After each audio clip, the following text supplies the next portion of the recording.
প্রত্যেক বাড়িতে যে কল আছে, প্রত্যেক বাড়ির কলেই মানে আর্সেনিক।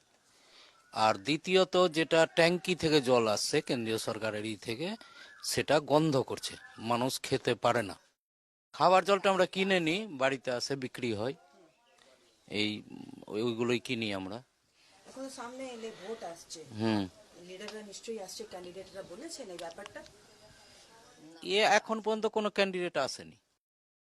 प्रॉब्लम यही है कि हम लोग का पानी का बंदोबस्त बहुत कम है और एक ही टैंक ये सप्लाई पानी है, उसमें इतना आदमी जाता है पानी लाने के लिए, कोई पाता है कोई नहीं पाता है।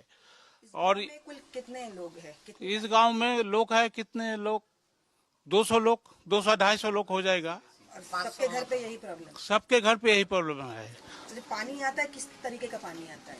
पानी आता है, पानी में बदबू आता है और पानी आपको घोला, मतलब मिट्टी मिशान मिट्टी वाला पानी आता है।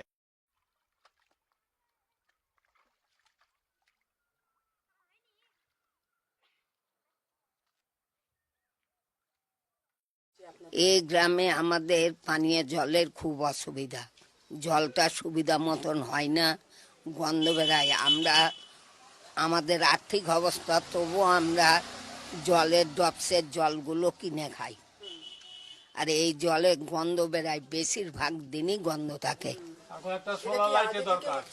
হ্যাঁ, এটা আগের থেকেই হয় গন্ধটা। হ্যাঁ, অনেকবার বলেছি, অনেক জায়গা থেকেই লোক এসছে, কিন্তু কেউ ঠিক করে দেয়নি।